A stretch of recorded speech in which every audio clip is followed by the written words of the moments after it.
Classic Audiobooks Library presents The Jilting of Jane, written by H.G. Wells, narrated by Rupert Glenn.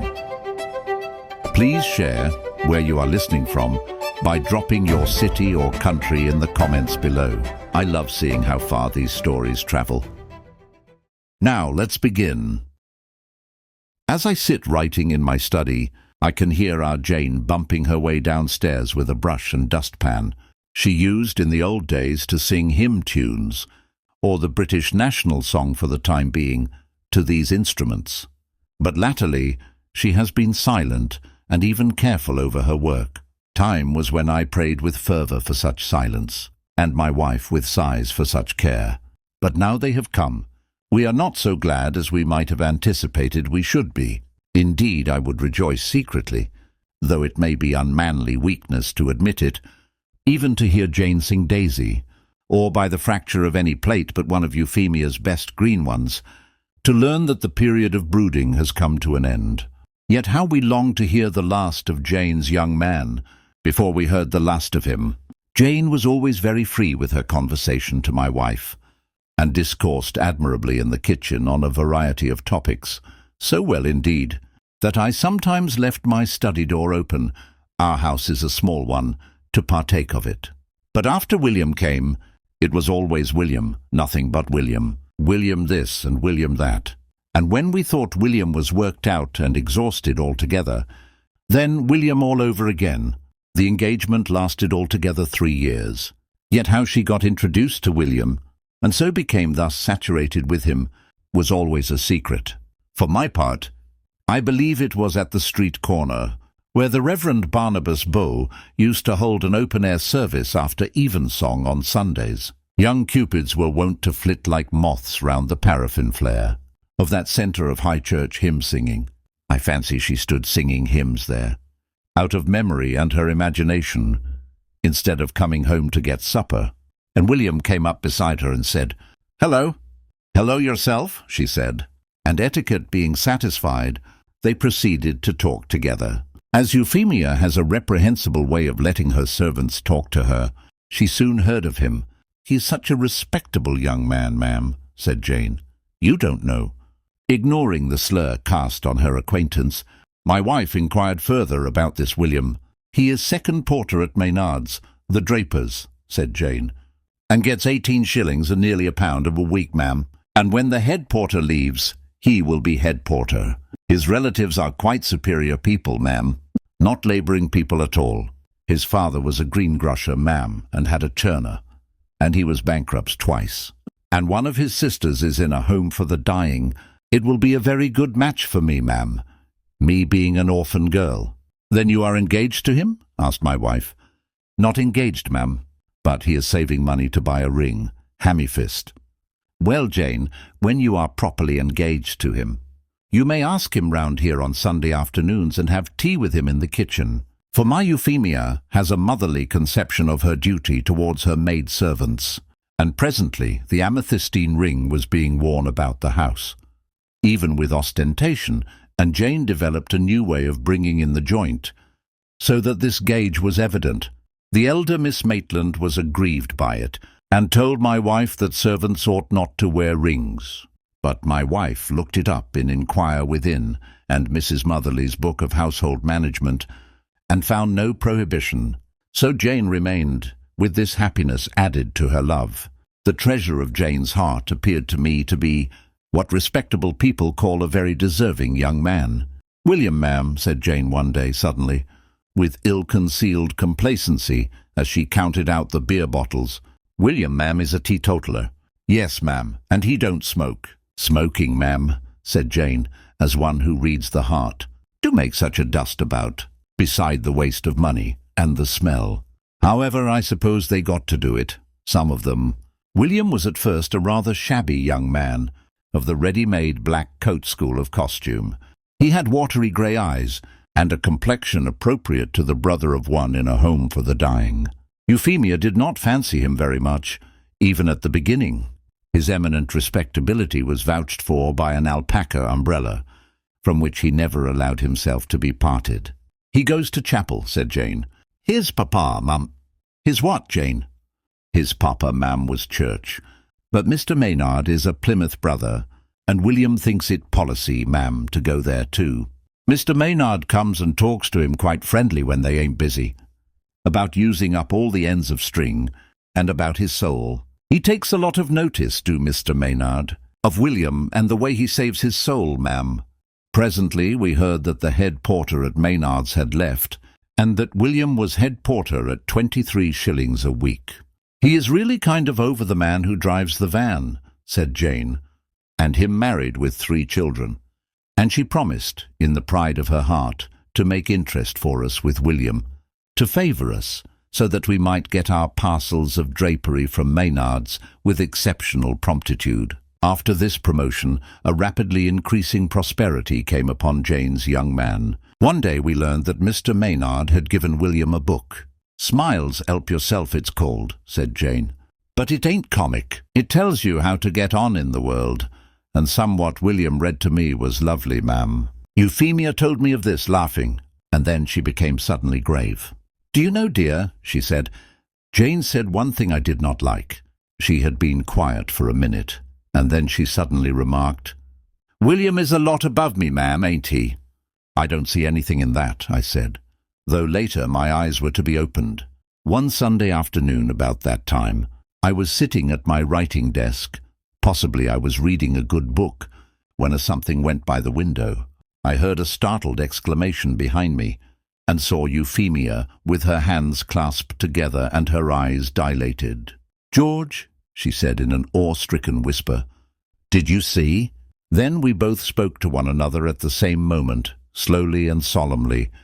"A silk hat, yellow gloves, a new umbrella." "It may be my fancy, dear," said Euphemia, "but his tie was very like yours. I believe Jane keeps him in ties. She told me a little while ago, in a way that implied volumes about the rest of your costume, 'The master do wear pretty ties, ma'am, and he echoes all your novelties.'" The young couple passed our window again on their way to their customary walk. They were arm in arm. Jane looked exquisitely proud, happy and uncomfortable, with new white cotton gloves, and William in the silk hat, singularly genteel. That was the culmination of Jane's happiness. When she returned, "Mr. Maynard has been talking to William, ma'am," she said, "and he is to serve customers, just like the young shop gentleman, during the next sale. And if he gets on, he is to be made an assistant, ma'am, at the first opportunity. He has got to be as gentlemanly as he can, ma'am. And if he ain't, ma'am, he says it won't be for want of trying.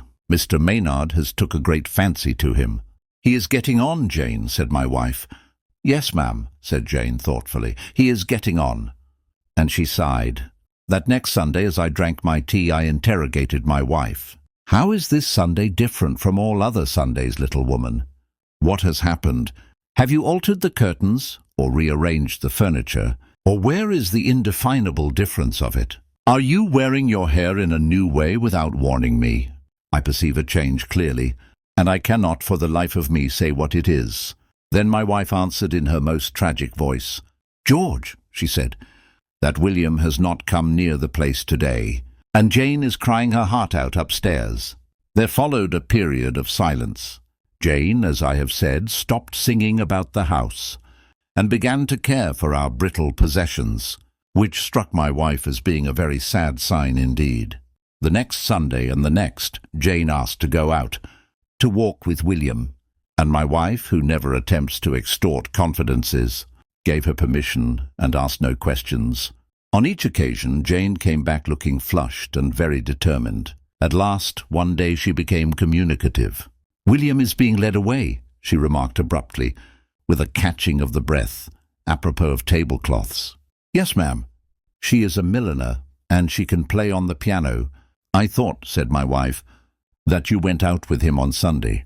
"Not out with him, ma'am, after him." I walked along by the side of them, and told her he was engaged to me. "Dear me, Jane, did you? What did they do?"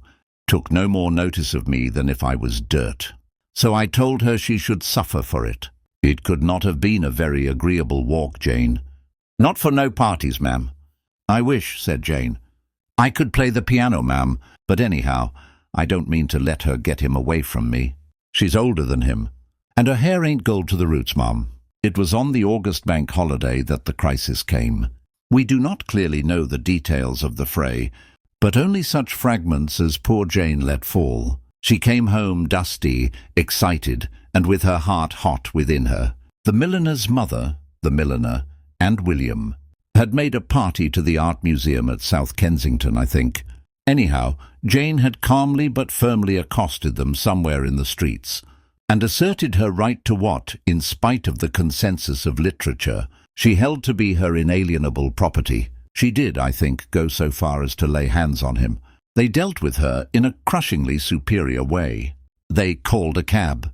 There was a scene, William being pulled away into the four-wheeler by his future wife and mother-in-law from the reluctant hands of our discarded Jane.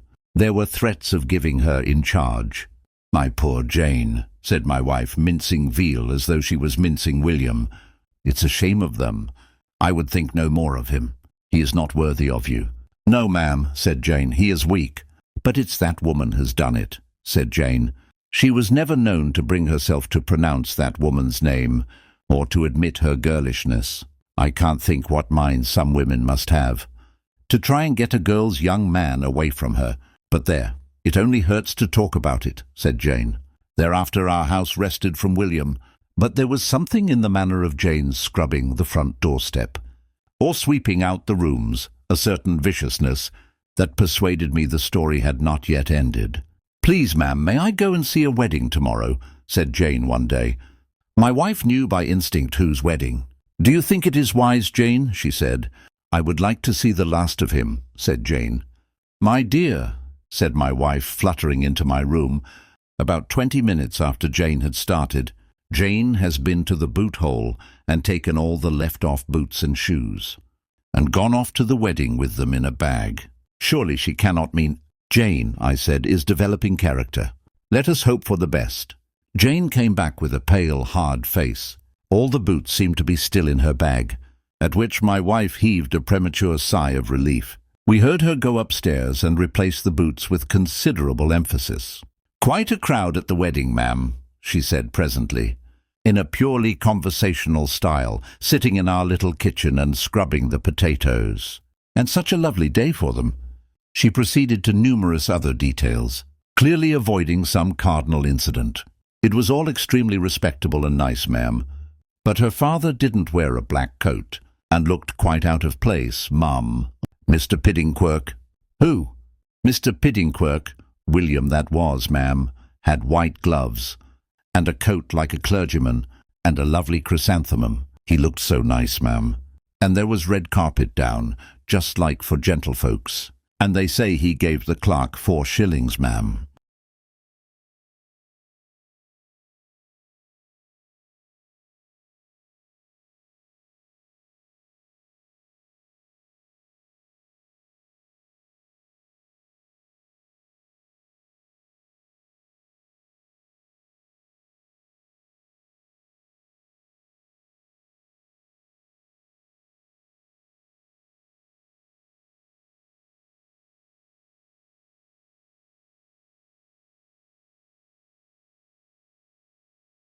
It was a real carriage they had, not a fly. When they came out of church there was rice throwing, and her 2 little sisters dropping dead flowers, and someone threw a slipper. And then I threw a boot. "Threw a boot, Jane?" "Yes, ma'am." "Aimed at her." "But it hit him." "Yes, ma'am, hard. Gave him a black eye, I should think." "I only threw that one. I hadn't the heart to try again." All the little boys cheered when it hit him. After an interval, "I am sorry the boot hit him." Another pause. The potatoes were being scrubbed violently. "He always was a bit above me, you know, ma'am." And he was led away. The potatoes were more than finished. Jane rose sharply with a sigh and rapped the basin down on the table. "I don't care," she said. "I don't care a rap. He will find out his mistake yet. It serves me right. I was stuck up about him. I ought not to have looked so high, and I am glad things are as things are." My wife was in the kitchen, seeing to the higher cookery. After the confession of the boot-throwing, she must have watched poor Jane fuming with a certain dismay in those brown eyes of hers. But I imagine they softened again very quickly. And then Jane's must have met them, "Oh, ma'am," said Jane with an astonishing change of note. "Think of all that might have been. Oh, ma'am, I could have been so happy. I ought to have known, but I didn't know. You're very kind to let me talk to you, ma'am, for it's hard on me, Mum.